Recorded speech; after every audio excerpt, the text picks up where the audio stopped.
I used to do lots of things. I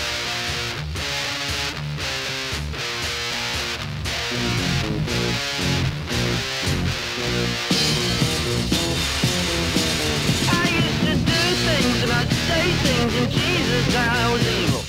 Take things and break things and Jesus, I was evil. I never shook, baby. Benjamin. Hello, Joseph. Hello, my friend Benjamin. Hello, my friend. So how's the artist's life going for you right now in Jersey?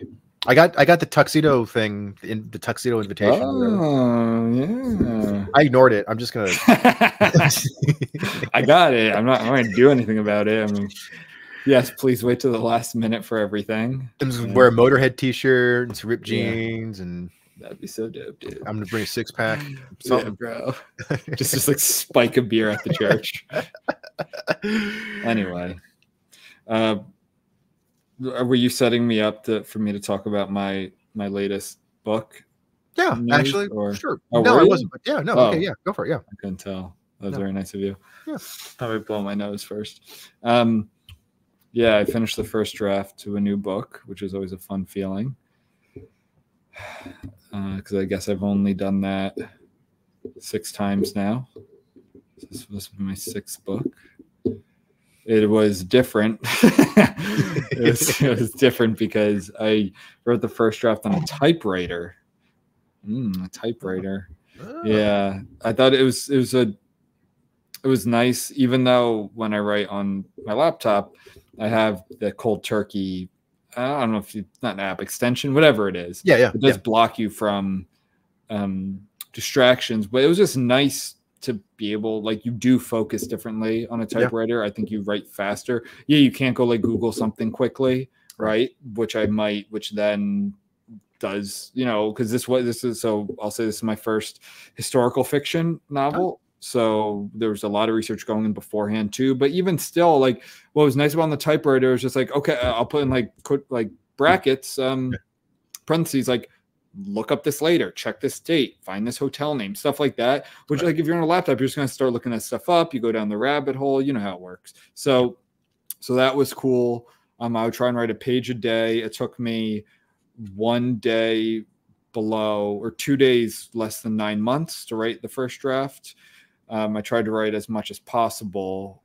So that's pretty cool to be able to write a first draft too. Another thing is I have no idea how long it's going to be. Right. I should say I have an idea. I think it's going to be between like 70 and 80,000 words.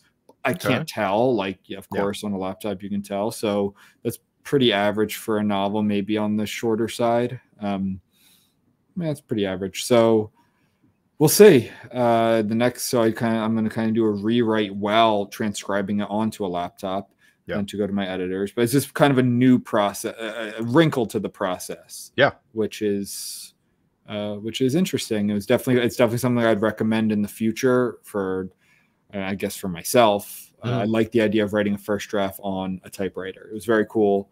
Definitely had its challenges at first. I'm sure it's illegible to a lot of people. I might even have difficulties reading it because, I mean, just naturally, like, you can't make edits while you're doing it. So it was cool. And it's exciting to be working on, for the next step. We'll see. Sounds good, man. So what was it like writing it without having to, like, I'm gonna go check out some gay porn real quick. Like, I'm just gonna That was a challenge. Yeah. But I've got plenty up here. Right. You got the imagination. Yeah. That's cool, man. I actually whenever I screenwrite, I like to write. I like to handwrite in a notebook. And ideally, on my nightstand, I have an Edison bulb lamp. What's that? It's like one of those big old timey light bulbs. I mean, like they're new, but they have like that more warm glow. And they're like they're energy efficient and whatnot. But at least like gives named after Thomas Edison from New Jersey. No, this is a much better Edison from, I think, maybe not Highland Park, maybe Echo Park, I think. But yeah, Edison. Yeah, exactly. I definitely like sticking to like that more old school vibe. Yeah, I obviously have writing issues with my hands. Don't blame the hands, dude.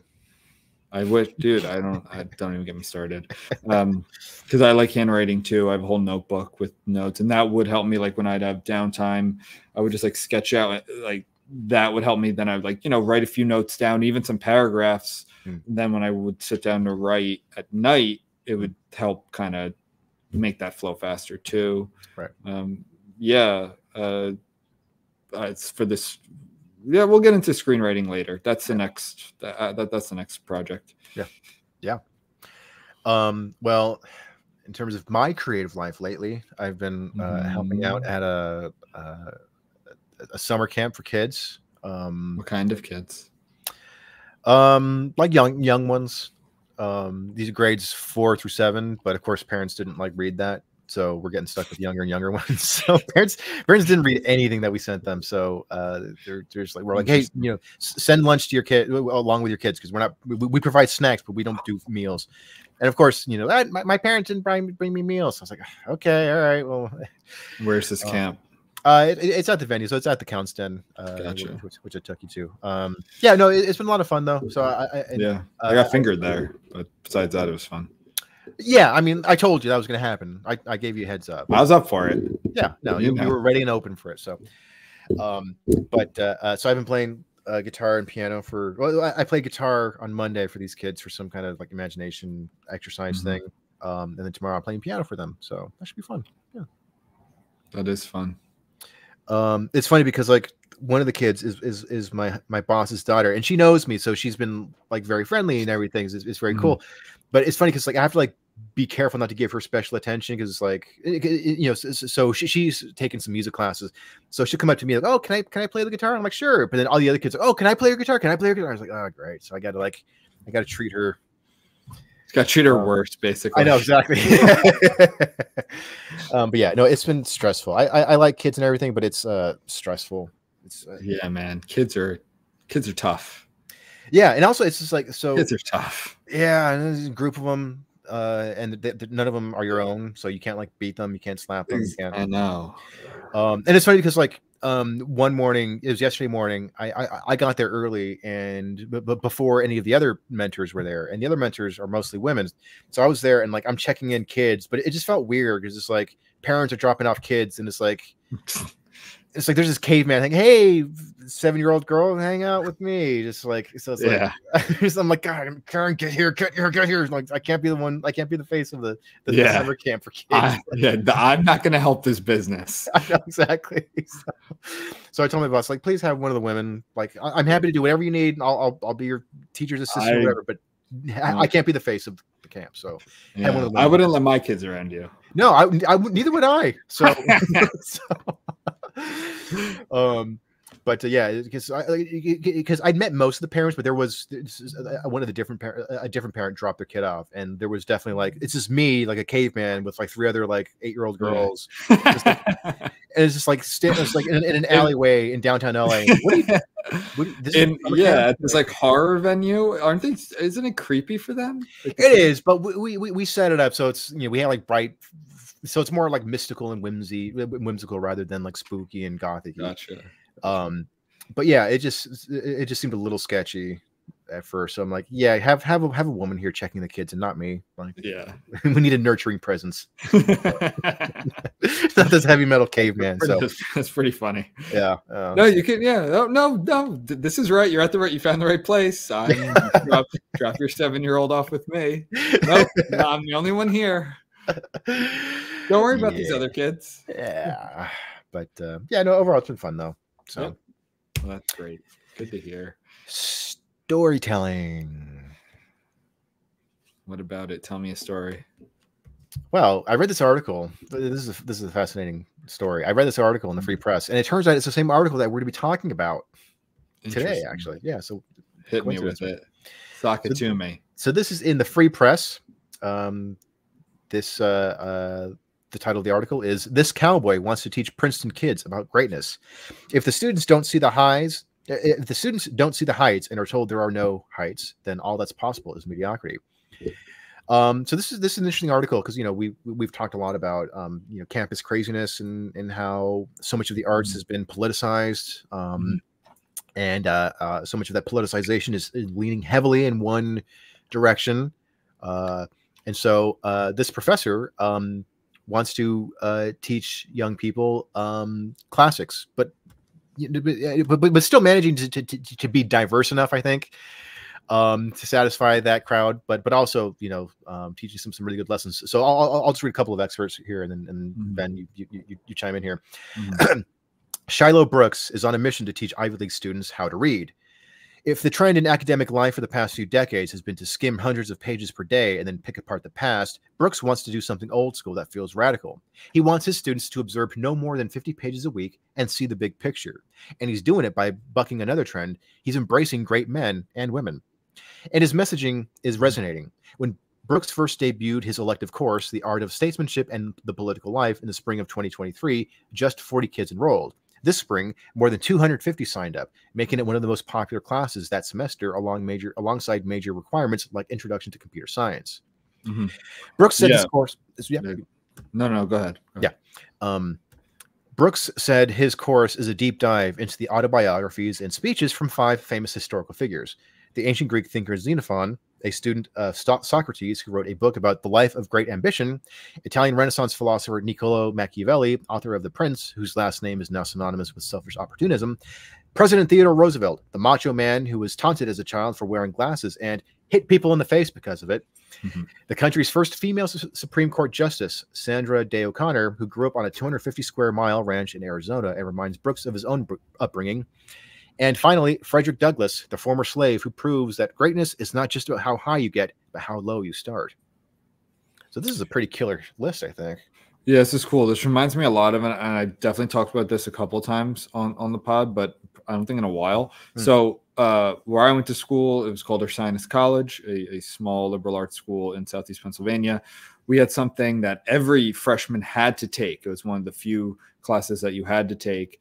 It was called the Common Intellectual Experience. It was called we called it CIE, and it was a way for the freshmen to get to know each other, and like it's freshman year of college. It's all about what's new, and I appreciate this about my school. It really was about learning and hearing new voices and different kinds of challenges, which I don't know if that's around as much at certain schools or at a lot of schools, where we read everything. And now we didn't read the full text of all of these, but off the top of my head, I remember we read parts of the Bible. We read parts of Martin Luther King Jr.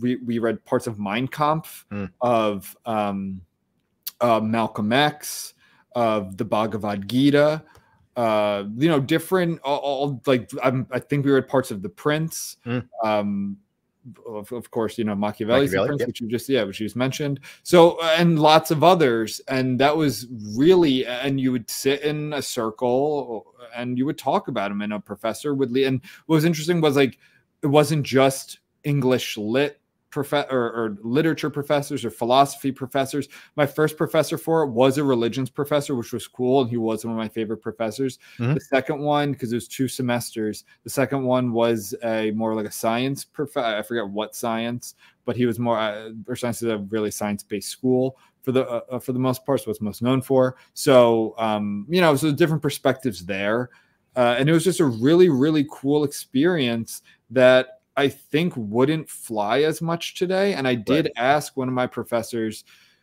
at Ursinus, who I still keep in touch with to this day. I just read his book, I think in the spring or in the winter. One, do you guys still do CIE? Because I graduated 11 years ago now. And 2, what's on it? And I did look at the list. And of course there was stuff like there was what's his name? Not Kendi, but one of those guys. Who wrote Between the World and Me? That guy. He did like the big case for reparations one, but something Coates. Ta-Nehisi Coates. Ta-Nehisi Coates. Yeah, of course that was on there. And I think this was probably like 2 years ago. Yeah. I asked him this, but it was a lot of the same stuff. Now I didn't see Hitler on there. Man. Yeah, I know. Plus a great voice there. Just kidding, of course. But seriously, I mean, making the case for including Hitler on a list like that. It's like you want to see like the furthest experiences of like the human condition of what writing can do to a population. Dude, can I go on a sidebar real quick? Yep. As I want to do. Have you heard that? So it's not a translation of Hitler, because those have been around forever. Just translating him, but like an IA generated his voice, but translated to English, but not like not in like a thick German accent where it's like, oh, that's Hitler speaking with a German accent, like as if it was like a North American, like a standard North American. Dude, that is freaky shit. And what's freaky about it is like kind of how compelling it is. How like, of course, not the parts about like Jews and gays, and they don't. Those parts are sick, like objectively sick, but. I don't think I need to do any more throat clearing there. Just his parts about like being a leader and connecting with the people. Holy shit, you kind of get it. You see how people could get wrapped up in that, where he's saying stuff like, will you sacrifice for me? Like I've sacrificed for you, like that. And the way he does it, it's like, yeah, you get that. Now, of course, there's all the horrific shit that people should have seen through, and you would wish that there were more good Germans. Of course. But like, that is a really freaky thing to hear and to see, where it's like, yo, he just sounds like, I don't know, like it doesn't sound so crazy when it's in your language. Right. Yeah. You know, no, that's a good point. So Norm Macdonald actually has this joke about that, where about the language barrier, between the U.S. and Germany. So he was talking, he had some hilarious Hitler jokes, but there was one where he's like, it's like, I always wondered like why people would follow this maniac, and people were like, oh, but he was such a compelling speaker. But when you pull up those speeches, it's just he just sounds like a maniac. It's like, but it's like, if it's in your own language, if it's in a language you understand, it's like, oh yeah, I get it now. It's really creepy, because it's so, whatever the opposite of foreign is, like I don't know in this context, not domestic, but so like familiar. It really is. Like it's just a guy pleading with his people and trying to be a leader. Again, one of the most evil motherfuckers to live in recent history. But like that aside, it's I don't know. It's just basically it's worth studying is the point of all of this. Because and it's worth reading. Not, same with the Malcolm X stuff, same with parts of the Quran, parts of the Bible. It's all, it's part of our kind of collective culture of the human species, like the broadest possible culture you can have. And I think that's worth studying. That's not worth, hiding. And to get back to the article, like, I guess it's only 5. And he makes he makes a case for that. Brooks said he chose those 5 characters because each of their stories shows a grit, a roughness, a rebelliousness, a refusal to conform, an emphasis on individuality that I want these students to see. Yeah, that's cool. I don't, outside of The Prince, I haven't read anything by any of these other people. I've read about Teddy Roosevelt, and obviously Sandra Day O'Connor was a big deal. You read some of her cases in law school. Frederick Douglass, I've read a lot about. I don't know how much of him I have read. Xenophon, though, does kind of surprise me. I'm surprised he didn't get more pushback from that, because that's where the term like xenophobic comes from. So that does surprise me, but that's cool. I mean, this is at Princeton, right? God, New Jersey's so awesome about everything. Princeton's fucked up a lot recently, actually. They were the school that I think one of the best trollings ever that the Trump administration did was during the whole, Great Awakening. They're saying how racist they are, and they're like, well, you can't do that stuff. You can't be that racist. So we need to investigate you. And they like actually opened a probe investigating them, and they had to walk all that shit back. So it's like virtue signal to your own detriment. Anyway, this is really cool. Was Princeton, were they the ones who were discriminating against Asians, or was that Harvard? That was Harvard. I was like, I mean, I'm sure Princeton was too. But the case was Harvard, and I think one other school. I can't remember which one, but that was specifically Harvard. But Princeton, I mean, I'm sure they were all doing the same kind of shit. Mm. So he goes on here. I'm teaching more than just these books, he added. I'm teaching a way of making sure your spirit survives the pressures that are put on it and that you remain a unique individual. And so I actually have kind of a quote, a kind of a relevant quote here. This is from C.S. Lewis from On Stories. Since it is so likely that children will meet cruel enemies, let them at least have heard of brave knights and heroic courage. Yeah, I like that, you know, especially, you know, with the direction that so many colleges and universities have gone in recent years of you know, embracing this victimhood narrative. I was like, yeah, you know, there are people who had it a hell of a lot worse, and managed to triumph over, you know, the adversity, and not only that, but managed to forgive the people who oppress them, and tried to, you know, become a light in the world rather than just like, hey, the world sucks, the world hates you, and you're a victim. So even from a more like a more I don't know, everyday average practical standpoint, like if you ever watch very often, I don't want to say every time, and I don't think this used to be the case, but the past, let's say 10 to 15 years at least, if not more, whenever you see these debates that are like clearly a conservative versus a liberal, right? That's like what it's set up to do. And I think there's less of that now because it's more about like positions where there could be two conservatives or two liberals on a certain position. Like, let's say, I don't know, Israel, Palestine, right? But the conservatives are always more convincing. Right. And that's not because they have the better position on everything. It's because they constantly have to sharpen their weapons because they're always the minority voices in these on these college campuses, at these law schools. It's always the, like, maybe, okay, there's a handful of schools where they're the majority, like Liberty University, Hillsdale College, right? There's a few. But at any of these institutions, they are the ideological minority. And also, not only that, the ones that speak up are a minority within a minority who are even making their voices heard. A lot of them just want to keep their heads down, get good grades, right? And they don't want to, you know, haven't create any animosity. So that's why they're always so much better at arguing their points. And I remember there's a whole, and this was from Vox, I believe. This is no right wing, like, show how good the conservatives. This wasn't a whatever that very popular conservative kind of like early YouTube videos, PragerU. Like, it wasn't something like PragerU thing. Like, this is Vox, and they would have a bunch of, I've talked about this too, but they would have a bunch of, like, let's say Latinos or gay people or like whatever it was, whatever the affinity group was, they put a bunch of them together. And they would all be the same thing in that one thing, but then ideologically they would be all over. Someone be in MAGA hats, someone be purple hair with nose ring, right? And some of the comments you would see, and what you see over and over again, is how much sharper and wittier and smarter the conservatives were because they constantly had to defend their positions in these spaces. And the liberals were almost like taken aback because they like never had any pushback.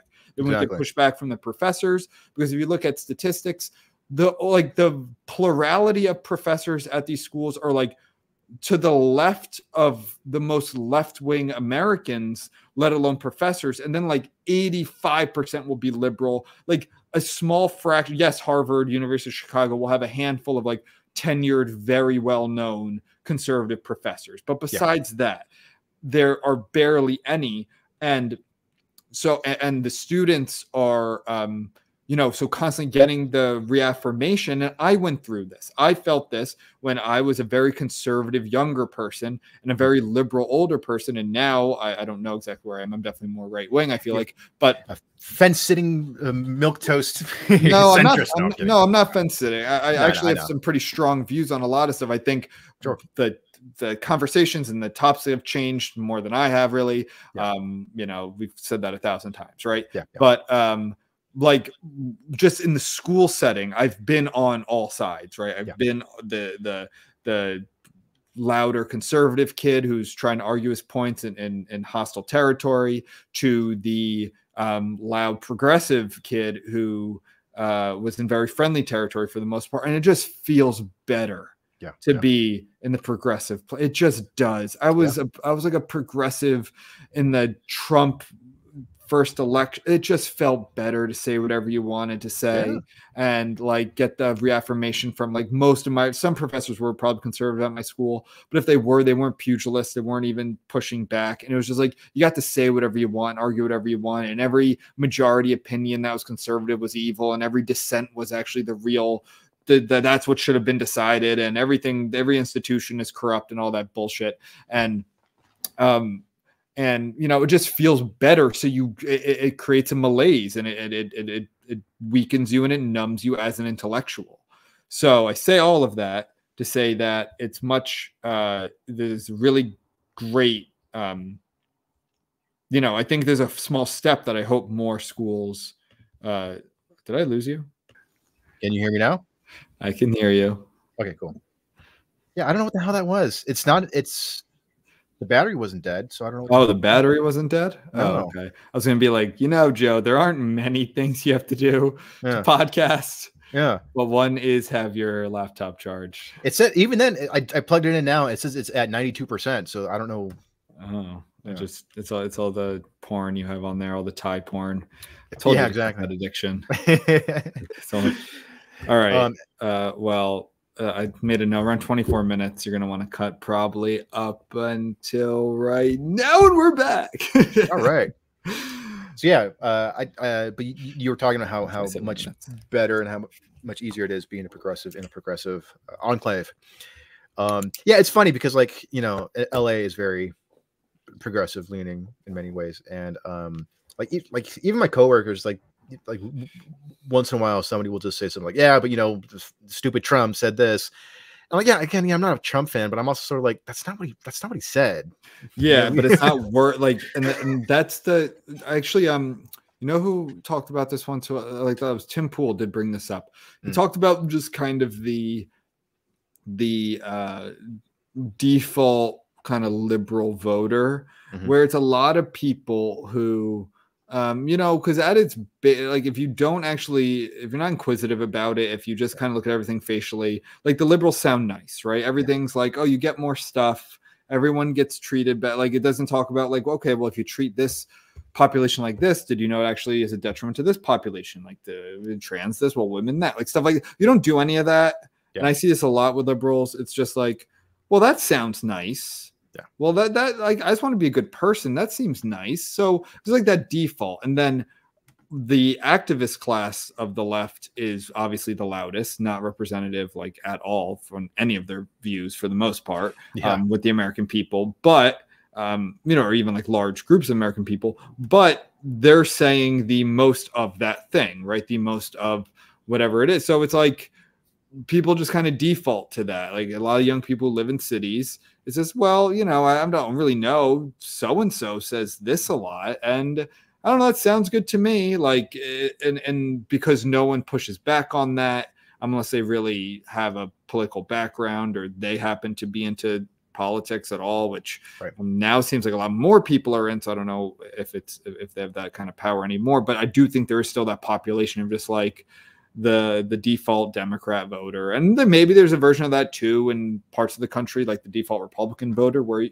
you know that these policies would actually help your population? I don't know. Maybe that does exist, but I definitely think just look at the numbers. Like young people do vote more for Democrats. Gen Z might be changing that a little, or a good amount. Millennials, we might've been the high watermark for that, but I do think that exists where it's just like, whoever said your coworker said, it's like no one's really going to push back. No one we are a species, believe it or not. Sometimes I find it hard to believe, but we are actually like a non-confrontational species. Like we don't want to create conflict, even though it seems like some people constantly want to be in conflict. I think the internet has a lot to do with that, but just even out there on public transit, on the street. So I don't. I mean, some of it's counterintuitive, but people aren't going to really push back because it's like I hear it all the time. I hear people say, and it's like, yeah, I could start talking about a different position and quoting a study and then showing you a different way to look at this, but I also just want to go on with my day. Yeah, like I just want to do my work, right?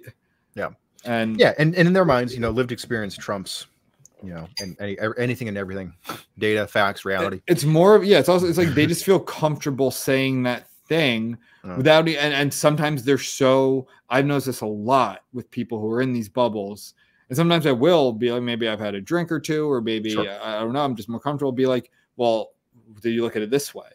Exactly. Yeah. I know I did that recently with I wouldn't even say it was recently, but it was like the immigration thing where it was Florida was sending immigrants up to Martha's Vineyard. Remember that? Oh yeah, yeah. And someone was, I won't say who, someone's complaining about it, and I was like, well, did you look at it XYZ? And I was like, showing how they're hypocrites, showing how, yes, you can say whatever you want about sanctuary cities until it's at your front door. When you're on an island in New England, it's a lot easier to say that, all that stuff. And then it was almost like shock that they were even hearing a counter argument to it. Yeah. Yeah, no, exactly. And it's just funny that the casualness of, did you hear about Trump recently? It's like, you didn't even ask me what my thoughts are. You didn't even ask me what my political positions are. You just assumed that because I'm in LA that I automatically side with you. And it's weird, dude. LA, I think I'm excited for this election more just for like the stats of it. I like it. Yeah. I'm curious. I think LA, I think Trump's gonna win. Not win LA. No, I'm not saying that. I think he's gonna win 30% of LA. Okay, interesting. Mainly because of Latinos. Yeah. I really do. I think he's going to win 30% of LA. I'd like to see what he won last time. But I think, which is huge. Yeah. Let me see. Go ahead, talk about something real quick.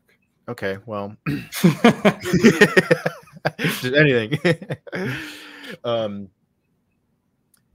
Yeah, actually, I'll get back to this article here. So Brooks first developed his ideas about greatness in 2017 when he was a professor at the University of Colorado Boulder, where he pioneered a new ethics curriculum for the school's engineering department by putting great books in conversation with the big questions of technology and science. He said he aimed to build the character of his students. So that's cool. That actually kind of reminds me of what Jake Mackey, who's been on the show, what he's doing, because he taught a class, this was a year ago actually, where he was teaching students about Stoicism, more specifically Marcus Aurelius's meditations, but he was also using that to kind of bolster against microaggressions, where it's like, like one of the, if not the core teaching of Marcus Aurelius was that all of the things that we experience as troubles or as negative, is much, they are much bigger in our minds than they are in real life. And that's kind of what microaggressions, that describes microaggressions perfectly, where it's like, hey, this person asked me what country I'm from. How dare them? They're a racist. Oh my God, I'm surrounded. It's like, no, they're just being casually curious. Like he said that he actually experienced, like the students really took to it. He seems to think that, that's the younger generation. Where is he again? Occidental? Yeah, Occidental. He seems to have some hope for younger generations that are kind of getting fed up with this microaggression crap. So I agree. Yes, I think that's good. I think Gen Z, at least Gen Z men, they are becoming more conservative. Women are becoming more liberal. I think that that's becoming and going to be the bigger divide. Is not going to be race. It's not even necessarily going to be class or income. Yeah, because as I've heard, I didn't come up with this stat, but it's like a plumber who makes like $80,000 a year will vote more Republican, where like a media, like a journalism major with a master's degree, he's making $40,000 a year, will be more Democrat, but they have the master's here. So it's about education and about gender, which is becoming the new, where like Black men, Latino men, all men are becoming more conservative and women are becoming more liberal, which surprisingly didn't used to be the case. Up until like the 70s, men were actually the more liberal gender, which is interesting. I think it was because men had more opportunity to do stuff and women, had to rely. I guess, like, I don't know. I actually don't know. That's what I heard. That's what I saw. It was like women were, I guess, still more comfortable with being homemakers and stuff, something like that, where it wasn't looked at as negatively, even up through like the 60s and the 70s. It did just kind of like switch, where maybe when the women got opportunity, the men resented it or whatever it was. I don't know. I'm not doing a good job kind of explaining that part of it, but Huh. But that was the case. Okay, through like the 70s, women were the more conservative gender. By the way, I'm looking here. I didn't realize Trump won. Let me see. Should I talk about something else? 27% of LA County. Really? It's a lot higher than I thought. Yeah. So you want to raise your estimate for? Yeah, I'm gonna say he's gonna win 35%. Okay. Yeah. I think he's gonna win 35%. Yeah, I can see that. Yeah, Biden only won 71%. Jeez, you idiots re-elected Gascon too. I didn't vote for him. I hope not. Yeah. Anyway, okay. So I'm done with that. I'm gonna say 35%. Yeah. I think he's gonna win. And Philly, I do know he won like 19% of Philly, which was the highest a Republicans won in a while. And Philly is actually just Philly. Like the Philly County is Philly, like it's the city. Like LA County is a little different than LA City. Yeah. But I think Trump's gonna win like 33% of Philly. I think it's gonna go up a lot. Or 30%. I'm gonna say he's gonna win 30% of Philly. Yeah. Anyway, well, yeah, getting back to this topic of like the importance of teaching, great literature, specifically from the past.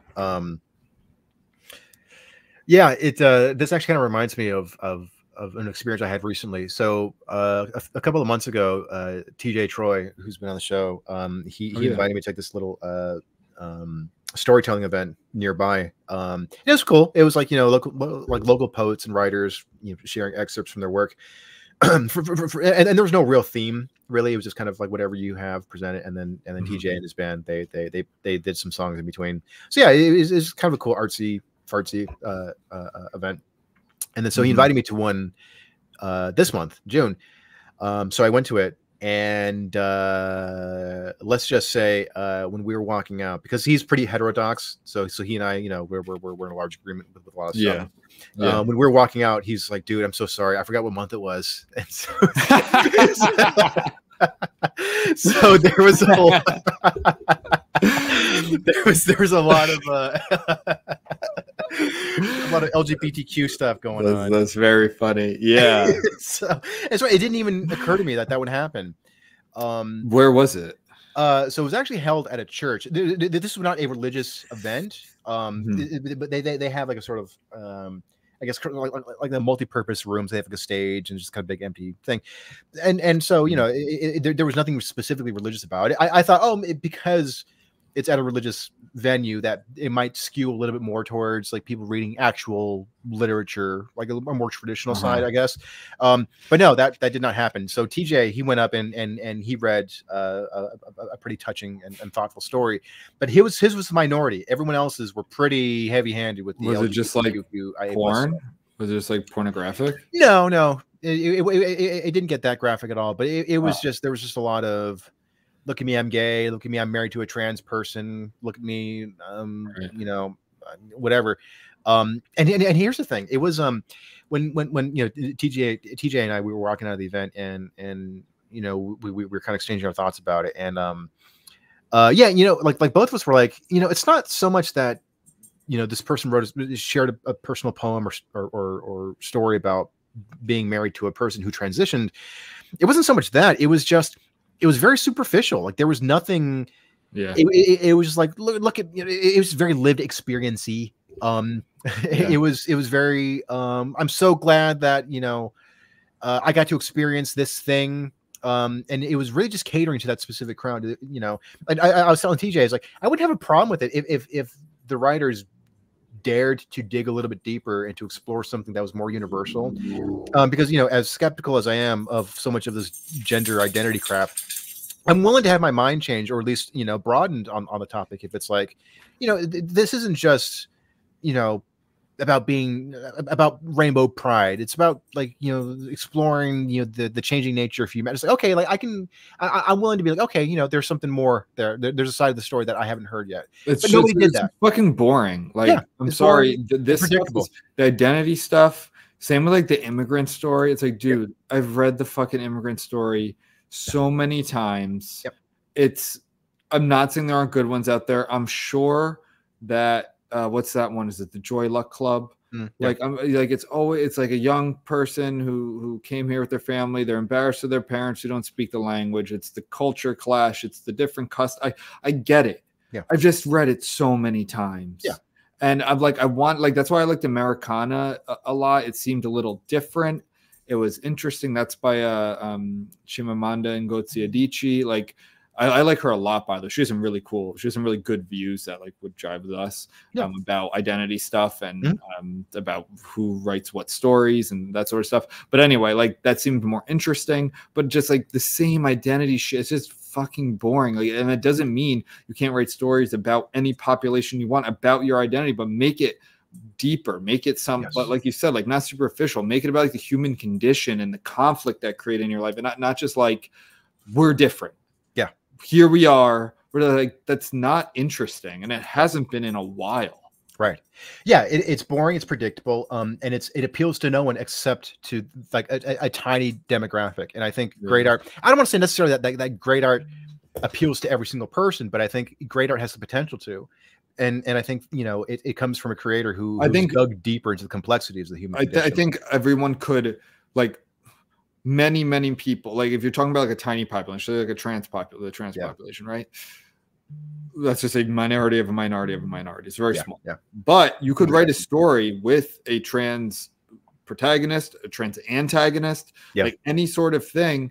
And it can connect with a lot of people who are not trans, who don't even know a trans person, if you just make an interesting story. Maybe it's not the best example, but I brought up the new Evil Dead movie. Like, it definitely had a trans kid in it. Like, they don't even say it explicitly. And it was just like a character. It's just another one of the kid. And like, it had nothing to do with being trans even.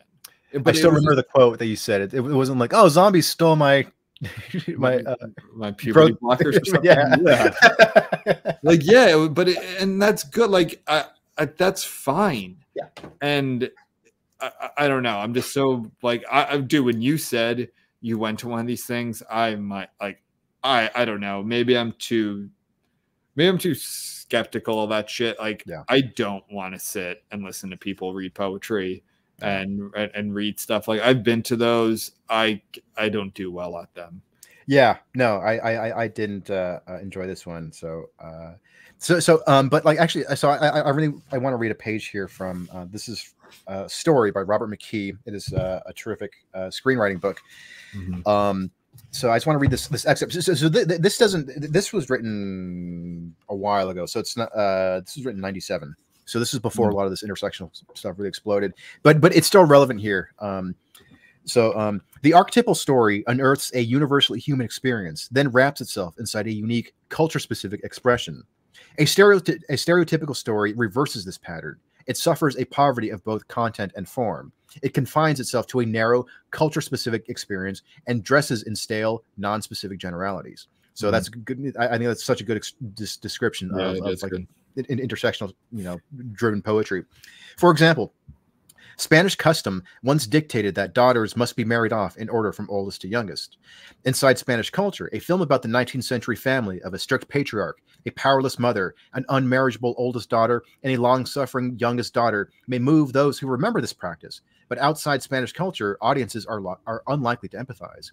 The writer, fearing his story's limited appeal, resorts to the familiar settings, characters, and actions that have pleased audiences in the past.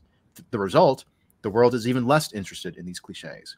On the other hand, this repressive custom could become material for a worldwide success if the artist were to roll up his sleeves and search for an archetype. An archetypal story creates settings and characters so rare that our eyes feast on every detail, while its telling illuminates conflicts so true to humankind that it journeys from culture to culture. And the example that he's referring to is like Water for Chocolate. Mother and daughter clash over the demands of dependence versus independence, permanence versus change, self versus others, conflicts every family knows. And yeah, so it's, getting back to like the sort of intersectional poetry, it's lazy. It's just, look at me, I'm trans, or I'm married to a trans person, and it doesn't dig any deeper than that.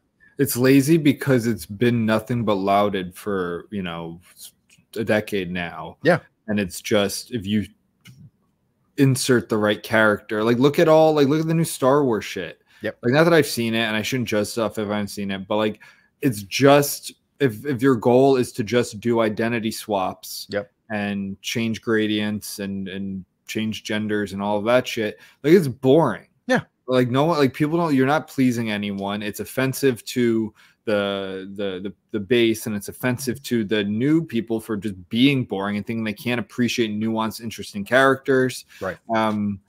And you know, look at like it would be like every movie where like the blonde rich girl is the bad girl and like the not as attractive brunette, you know, is fighting, and then there's like the football player jock. It's like the same shit over and over again. Like we don't want movies like that either, all the time. And and so having, you know, but these writers, if you want to call them that, have you know, because they actually don't get criticism on these issues from their professors, from their colleagues, because they'll be attacked. Right. Remember in actually you never saw Tar, but in Tar, you know, it's like it's lazy to criticize Bach or Beethoven or Mozart or any of these guys for being like dead white men or something. Like that's like a boring, lazy thing. And when that student got pushback from the professor, which he probably wasn't expecting,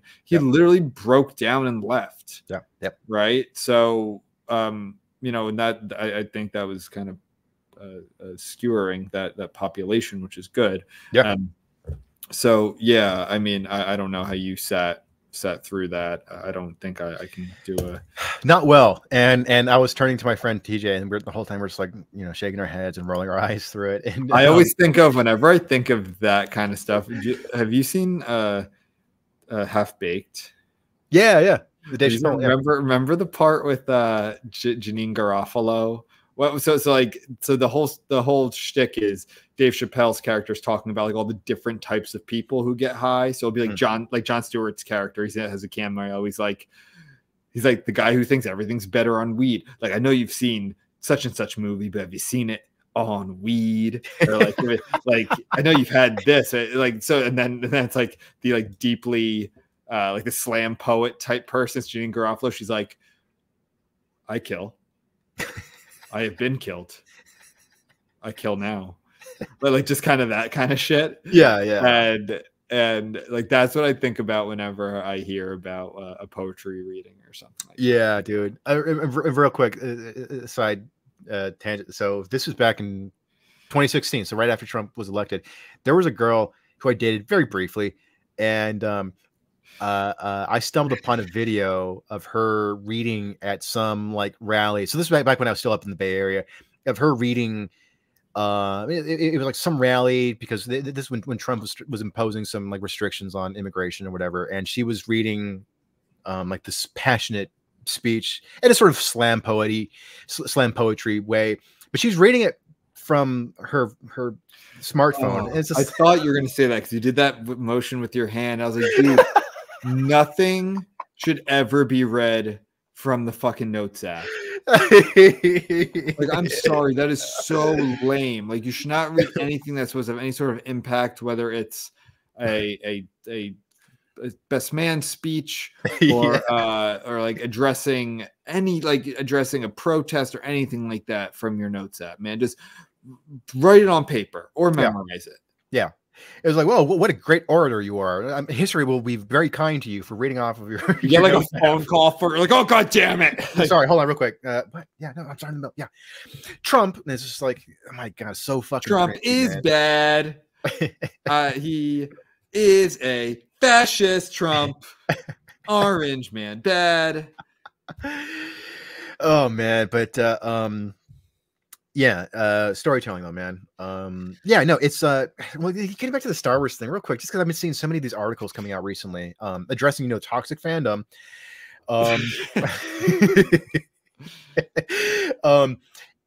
It's funny because these articles, they're criticizing the fan base for criticizing something that's very superficial. And it's like,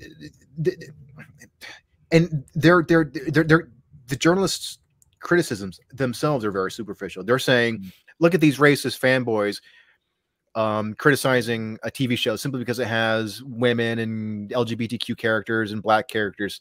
It's no, actually, it's a very superficial understanding of their arguments. And like, yeah, sure, there are some trolls and there are some bigots out there, sure, but most of it's like, most of us like we're criticizing.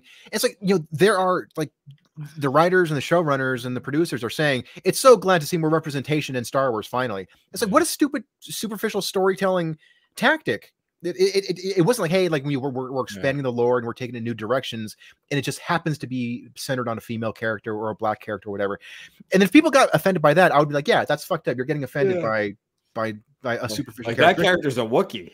Yeah, exactly. Yeah. But it's like, no, it's like you guys think that diversity in and of itself makes for storytelling. Like that's all storytelling is just representation, is the number of, you know, the number of skin colors that you have on screen at any given time. Or the number of sexualities that you have represented, and you think that, hey guys, cool, we did it, we achieved our job as writers. It's like, no, that's why the fan base is getting upset. Dude, I was watching this movie. It was pretty bad, pretty low budget and bad. Yeah, I almost couldn't tell if this part was supposed to be comedic or not. I don't think it was.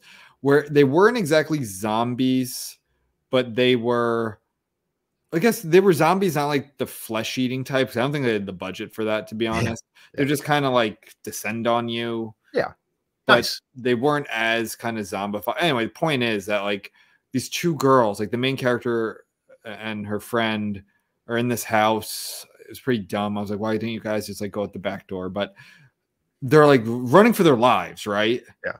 Trying to evade these creatures. And they get in the car. And one of the one girl says something about them, like uses one of the terms, and the girl turns to her and says, like, we call them this now or something. Like some, I'm not even fucking kidding, man. I don't remember. I think the movie is called Wintertide. Okay. And it was like a jaw-droppingly stupid moment. And like I don't think that was supposed to be for comedic relief. Yeah. I think it was sincere. I would love to find it because I definitely put it in my last. I don't know how long this would take, but if I just pulled up my old review, because I definitely wrote Wintertide in 2023. Yeah, yeah, I found it. Oh, here it is. I found it. So they're called Strays. That's it. Oh my god, this was it. This is even worse than I thought. So when Beth and Natalie are stuck, quotes, in a large house while strays, that's what they're called, strays, mosey around their car, they lament that, quote, there's no other way out of here. I find it hard to believe that the house outside only has one door. Moreover, without a hint of sarcasm, Beth actually calls Natalie straycist for demeaning the creatures. Oh my god. Like, what I give this movie? I give it a pass. I give it a 64. All right, so it must have had like some redeemable qualities. Okay. Wasn't like so bad it's good sort of thing. No, it wasn't that, because usually those I wouldn't like. Those are very rare for me, honestly. Like I'm not like usually a movie so bad it's just bad. Yeah. Like The Room is so bad it's kind of good. Yeah, I will give it that, but that's very rare for me. I don't have even then. If you were to like I enjoy that movie. It's a great watch. But it's also like if you were to ask me like how good do you think this movie is? It's like objectively like 2 out of 100. Like, but if you're saying like, in terms of enjoyment, it's like yeah, okay, I'll give it a 90. So to me, my rating's all cumulative. Yeah. Basically, the benchmark is, can I recommend this movie? Right. If the answer is yes, I have to rate it a 60 or higher. Yeah. If not, 59 or lower. Everything, but like, so can I recommend The Room? Yeah, I can recommend The Room because it's absurd, it's ridiculous, it's hilarious without trying to be like, those are all good qualities for the viewer, not for the movie. Yeah. Again, that gets all played into it.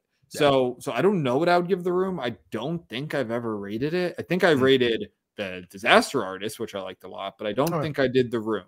I have seen it. It's absolutely absurd. Yeah. But that is one of the few. It's so bad. Usually when I watch I watched actually a really bad movie recently. It's called Zenith. Have you seen that? No. Really cool idea. I'll be really quick with this. It's like actually an awesome idea. It's post-apocalyptic-ish. It's like 2044. This movie came out like 2010. So 37. So not like the far future, like the near future. Mhm. And it's really cool in the sense of like the premise is somehow people like don't feel pain anymore. Really, everyone's kind of numb from happiness, which the movie does a terrible job showing this. People do not seem happy; they seem miserable. But basically, people are so numb that they like overdose on drugs just to feel something. Like that's a cool idea. There's also stuff about like what words you can't say, so very Orwellian in that sense. Like so he'll look into the camera and like say words just so he doesn't forget these words because no one's saying them anymore. Like that kind of stuff is very cool. Yeah.